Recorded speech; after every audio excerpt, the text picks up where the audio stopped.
তুমি এ বাড়ি থেকে চলে গেলে ওই একরত্তি মেয়েটার কি হবে দিদি? ওই শয়তানি যে ওকে বাড়ি ছাড়া করবে। এত বোকা মেয়েটা নিজের অধিকারটুকু নিয়ে তো লড়াই করতে শেখেনি। এই সময় আমি আর তুমি যদি ওর পাশে না থাকি দিদি, মেয়েটা যে ফেসে যাবে। এখন কি করি ভালো দেখে, কি করি? ঠাকুর আমাকে কি পরীক্ষায় ফেললেন শেষে কিনা এই বয়সে এসে এত অধম্য দেখতে হবে? সত্যি গো দিদি, এমন অনাচার যে আমাকেও নিজের চোখে দেখতে হবে সে কথা কি আমিও ভেবেছিলুম? আমার জানো দিদি মাথাটা না কাজ করছে না। আর সেখানে মহিন তো তোমার নিজের পেটের ছেলে।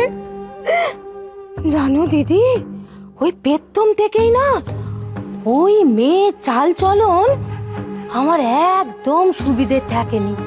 খুব সন্দেহ হয়েছিল, সাধে কি আর আমি আমার সমুখে তার কাছে ঘেঁষতে দিতুম নে? বাড়ির লোকজনদের তখন কত রাগ আমার ওপরে। সেই মেয়েকে যেদিন এক গা গয়না পরে মইনের সাথে তোমার ঘরে আমি দেখলুম, সেদিন আমার আর কিচ্ছু বুঝতে বাকি ছিল না। কিন্তু তুমি মনে ব্যথা পাবে বলে আমি তোমায় কিচ্ছু বলিনি গো দিদি। হাজার হোক মইন তোমার পেটের ছেলে কিনা। ছোট বউ, সময় থাকতে যদি বলতে আমার, এই দিন আমাদের দেখতে হতো না। জানি দিদি জানি, কিন্তু কি করব বলো দেখি?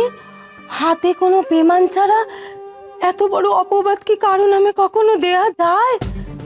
তুমি আজ বলছো বটে, কিন্তু সেদিন আমি যদি বলতুম না, তুমি আমায় বিশ্বাস করতে না, আমি জানি। তাই জন্য আজ একেবারে হাতে একখানা বড় পেমান নিয়ে আমি তোমার কাছে এসেছি। কিসের পেমান ছোট বউ? দিদি, তোমার ছেলে আজ সকাল সকাল একতলার গুদম ঘরে গিয়ে দৌড় হেঁটে বসে রয়েছে।